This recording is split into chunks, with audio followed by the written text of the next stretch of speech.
Good day to you all. I thought, considering with what's happening in the world right now, with everyone being so concerned about getting sick, and also with the declining rate of successful marital relations and erotic relationships in general, I thought it would be a great time for a video on the subject of sex, health, and temperance. So, this video will contain sensitive information of a sexual nature, so viewer discretion is advised. I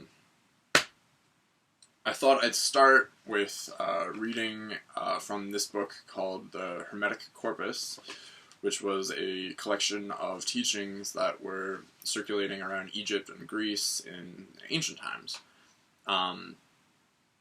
This passage is between the great teacher Hermes Trismegistus and one of his initiates to his mystery school, called Tat. So, here goes. Reason, Logos, indeed, O Tat, among all men hath he distributeth, but mind not yet. Not that he grudgeth any, for grudging cometh not from him, but hath its place below, within the souls of men who have no mind. Why then did God, O Father, not on all bestow a share of mind? He willed my Son to have it set up in the midst for souls, just as it were a prize. And where hath he set it up? He filled a mighty cup with it, and set it down, joining a herald to it, to whom he gave command to make this proclamation to the hearts of men. Baptize thyself with this cup's baptism. What heart can do so? Thou that hast faith. Thou canst ascend to him that hath set down the cup. Thou that dost know for what thou didst come into being.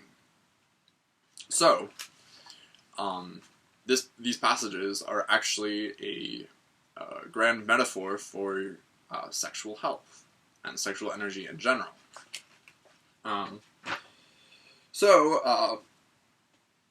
To bring this to more personal matters, when I was an adolescent, just before I became a teenager, I discovered the scourge that is internet pornography. And, I had absolutely no idea just how detrimental it was going to be for my health and for my social life. It really can't be understated just how destructive pornography can be for both individuals and for couples. You could make whole videos on the subject. But along with pornography was the loss of vital energy I was getting from ejaculation, which continued on in my later sexual relationships. So I would be what the Hermetics would consider a man without mind, at least back then. I've since retained my mind and gained it back. But, and also keep in mind that mind to the Hermetics was also synonymous with spirit. And indeed, contained within semen is an extreme consciousness, one that is, at least in part, capable of creating another human being. So, it really is what should be contained within your cup. Not a, external physical cup, but your body as an alchemical vessel. And also, it's worth noting that a cup is also symbolic of the sacred feminine aspect of emotion. So when you have a full cup, you can more readily feel your emotions. And indeed, this is one of the meanings of the Holy Grail, that Sir Galahad, the purest of the Knights of the Round Table, was able to receive the Grail once he had conquered his carnal lusts. And so, before you all get your panties in a twist about sexual repression, I'm not here to advocate you stop having sex. I'm actually here to advocate and tell you that you could be having more sex, better sex, healthier sex even. So when a man ejaculates, there is an incredible spike of happy chemicals in the brain, you know, dopamine, serotonin, oxytocin, and so after this incredible spike, there's a low period, a couple of days at least, where the levels of those chemicals in the brain actually drop below the baseline point they were at pre-ejaculation.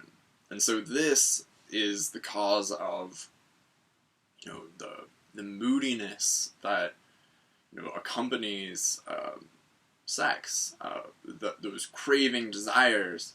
You know, when teenagers first learn how to masturbate, it's like, you know, this is why they get so moody. And it's also the root of sexual addictions, because you're literally chasing a chemical high.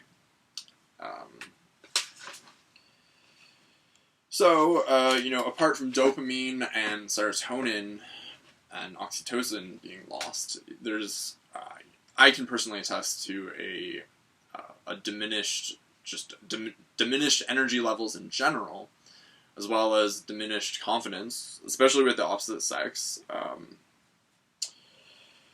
reasoning capabilities, memory, and then the big one, which is your immune system, it diminishes.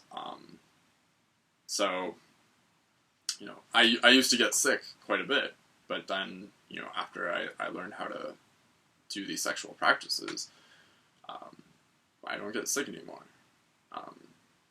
So after 7 days of not ejaculating, you've come back to baseline, and you know, your mojo is starting to come back.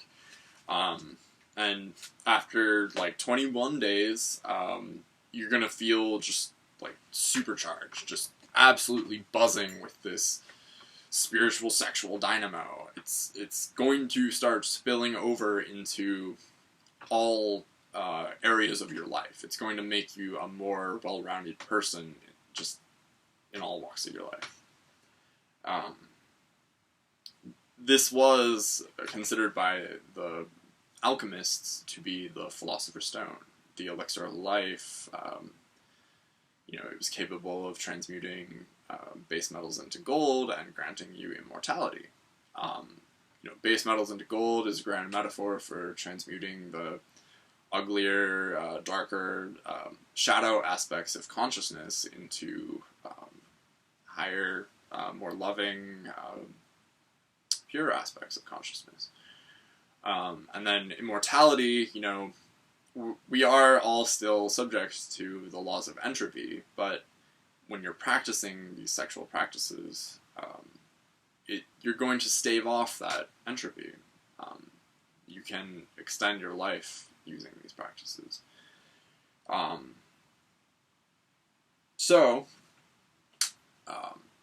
These practices, to get into the nitty-gritty details of them, you know, there's a very strong emphasis on taking things very slowly, because if you're approaching it as I was, from a place of, you know, just having the normal ejaculatory orgasm all the time, you have to retrain your body to, you have to relearn a different set of muscle groups. You know, you have to train your muscles to stop the ejaculation and to retain it, but also, and this is key, is to breathe. When you breathe, you are starting the channeling process of moving energy up your spine. And so when you're engaged in intercourse and you start to get really hot and heavy, and you know, you feel like you're about to ejaculate, your body will actually send you a signal in your penis. It will start to contract, and once that happens, it's basically telling you, like, you're approaching maximum capacity. Stop now. Take a breath, or 2 or 3 or 4. Take it however long you need to channel the energy up your spine, and then you can go right back to it. Tantric sex, it can last for hours, days even, I've heard, but it's you're creating this infinity loop of energy, and when you come away from it, you're just absolutely buzzing, and you retain the energy. It's not just lost in a 5-second spurt of pleasure. So you might ask, like, why, if this information is so important, why are you just hearing about it now? Why are you hearing about it from me? Well, because there's a very strong vested interest to hide this information, because when you don't have this information, you're going to remain in a docile, sort of sedated state. And that's very good for government status quo. Because there's a war on testosterone. And because testosterone is the chemical of rebellion, because it takes a lot of chutzpah to go against those odds. So government education, it always teaches you that masturbation, and more importantly, ejaculation, is healthy. It should be done regularly. But they don't teach you about the loss of vital energy and the detriments to your emotions, and all that kind of stuff. On the other hand, you have religious organizations and schools that will teach you that sex is without marriage is evil and is sinful, and they teach you this false version of chastity.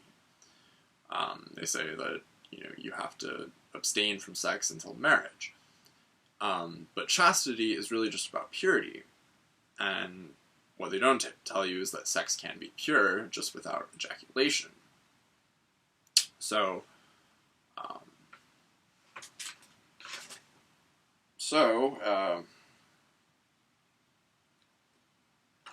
sex practiced in the normal form is, it limits the flow of energy to just your lower chakras, and then it, of course, spills the energy when you're done. But tantric sex, chaste tantric sex, it allows for the full expression of chakra energy exploration. And, there's also, just incredible benefits to doing it. When you practice it long enough, you're going to start feeling like a new person. Like, as the Christians say, like born again. Or you might feel like a phoenix, like you have all this fiery energy within you, and you can do with it as you will. But so the lower ejaculatory orgasm, it's very material focused, and it's very much concerned with arriving at a destination, this climax, and it's going to, long term, you're going to require more friction, more stimulation, and you're going to have less of it as you go on, because there's going to be a longer period of time as you age to replenish those same levels of chemicals within your body. But when you're practicing chaste tantric sex, you're always retaining the energy, and so you just have it ready and waiting, ready to go. So, and it's also concerned with the journey. It never has to stop. So, like, there's a stereotype amongst men that, after sex, they just want to, roll over and, go to sleep, or, they might even leave. And what this is it's a symptom of them having just drained themselves of vital energy. And when you do that, it creates a void within you. And it makes, feelings of intimacy a lot harder to grapple with than when you are retaining the energy. This is also where, you're going to find that your other indulgences are easier to abstain from when you're practicing tantric sex, because you're retaining the energy and you don't have that void, which, it's a spiritual void. It's not, but with a spiritual void, there's this tendency in our culture to fill it with something material, whether it's junk food or shopping or drugs, alcohol, caffeine, animal products, all of that kind of stuff, you're going to find is a lot easier to give up if you're practicing these practices. I mean, I'm very proud of myself at how much I've been able to limit my intake of those kinds of things, if not completely and totally.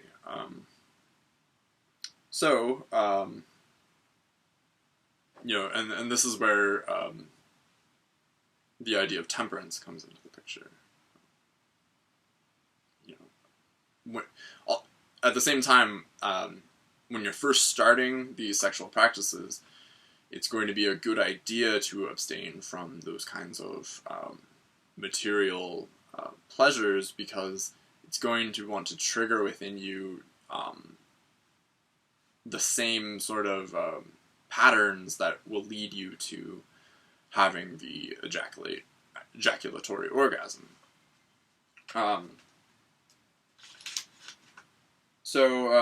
These practices, they really have the potential for world-changing potential.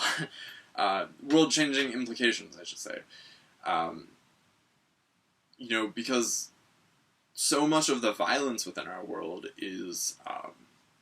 stems from this root of sexual repression. I mean, if you look at the serial killer Ted Bundy, he basically became a serial killer because he was getting so depraved on pornography. And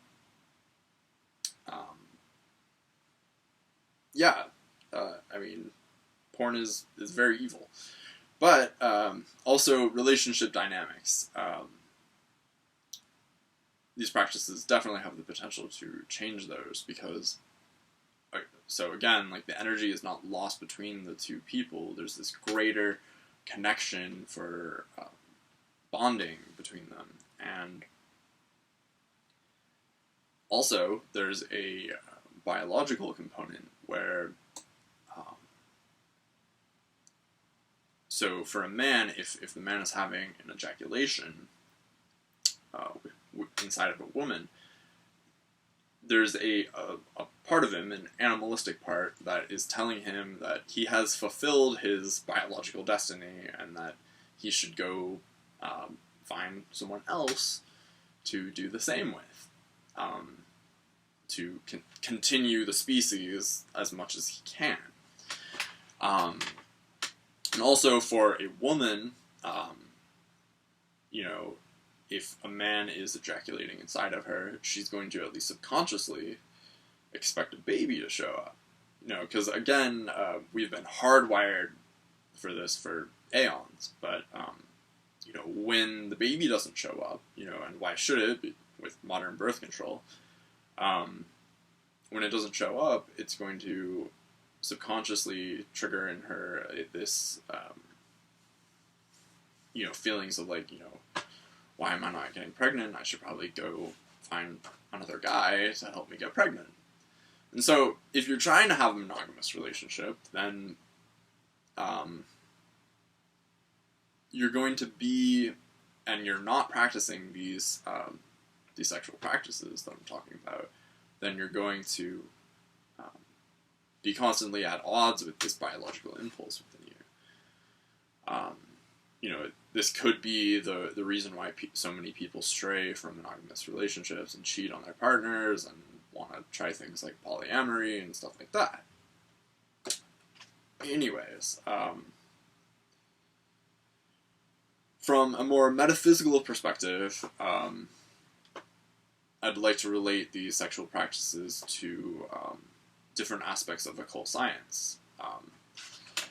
So today is Thor's day, and Thor, the god of thunder and lightning, also known as Jupiter in the Roman tradition, he was known for being able to harness the power of thunder and lightning. And thunder and lightning, when you really examine what they are, is actually this magnetic or sexual attraction between the Earth and the ionosphere. Mother Earth, Father Sky. And so Thor is this symbolic figure of one who is harnessing this sexual energy and using it for his greater potential.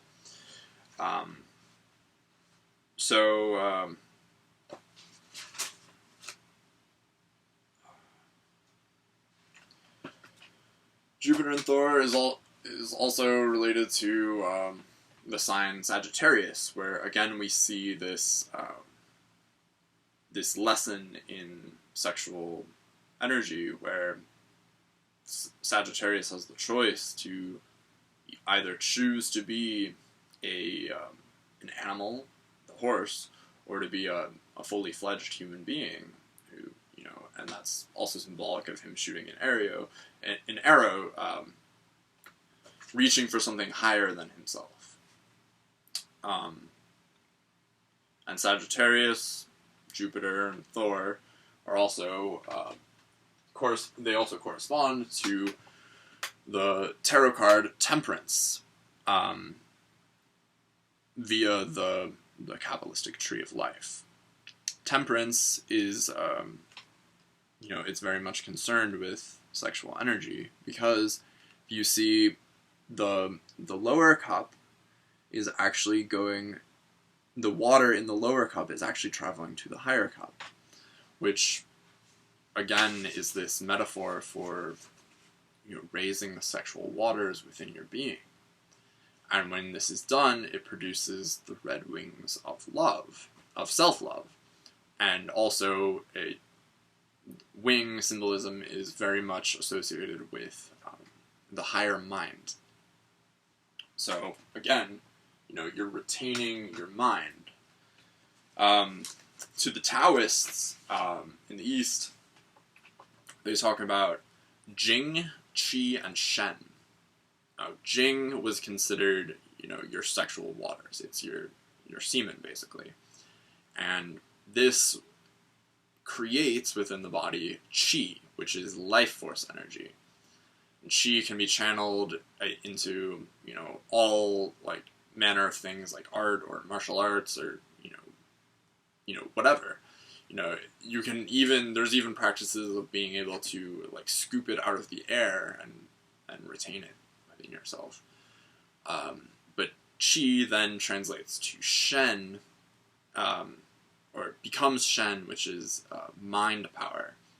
And, this is, again, where the Hermetic passage I read relates, because it's about retaining your mind.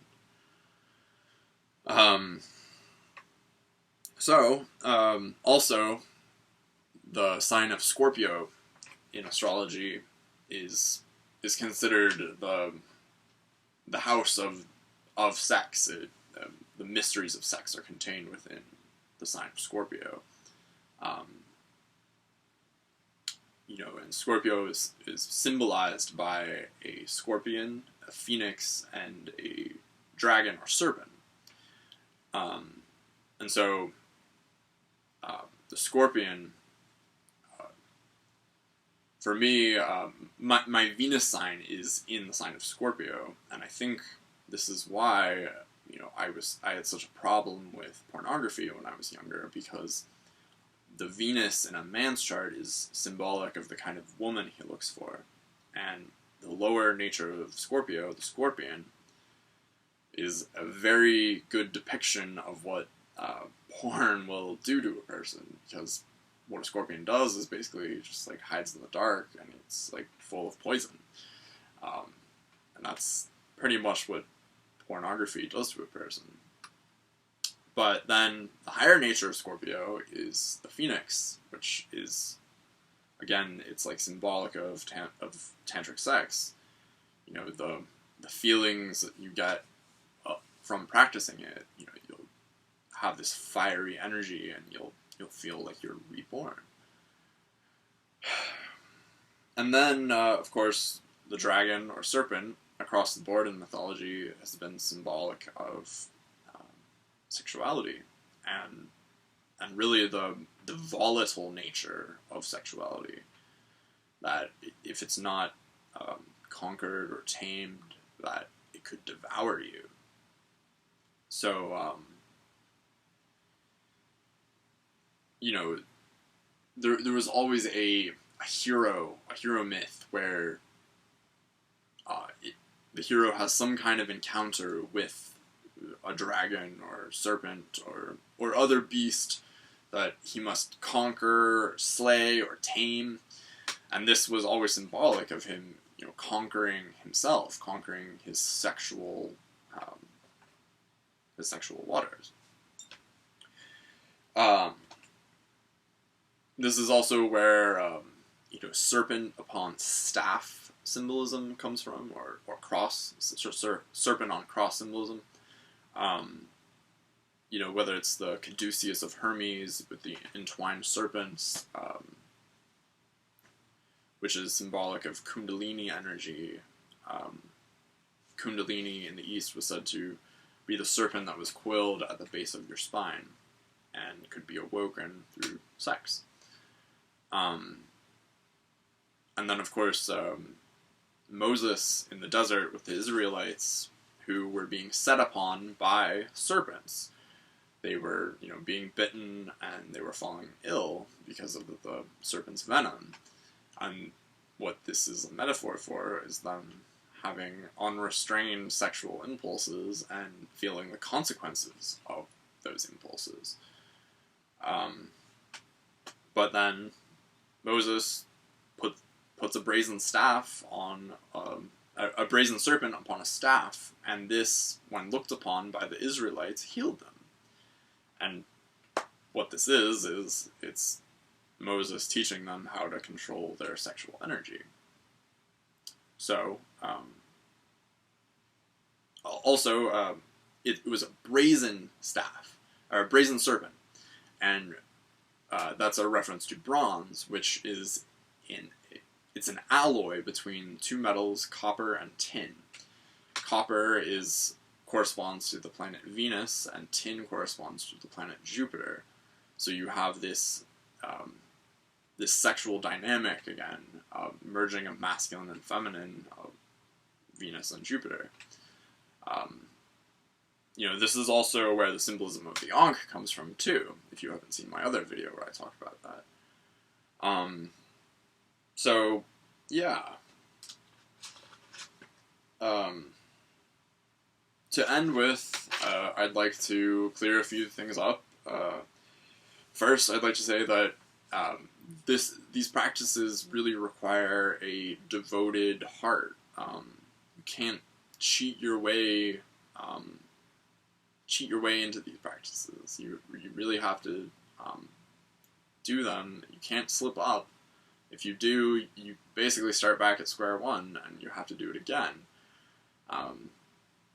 And so there is a process of, like, your first 7 days are going to be the hardest, because you're breaking this addiction, and it's been called like the hell week. But after 7 days, when your chemical levels come back, you start to feel better, and it becomes easier.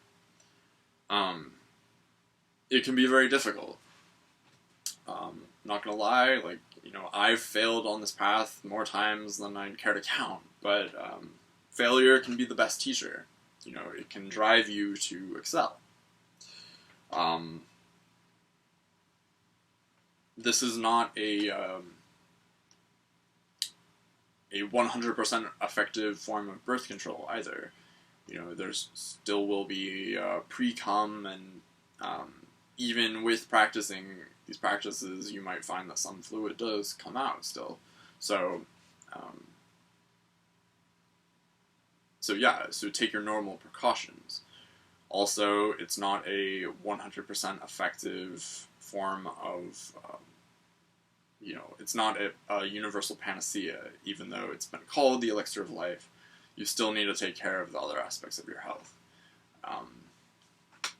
Again, you're going to find this to be a much easier job when you're practicing these practices. So, but yeah, when you are practicing these practices, you're going to find that your health is a lot more under your control. So, fuck your mask. Anyways, I hope you have a wonderful rest of your day, and I hope you found my video illuminating. Alright, take care, people.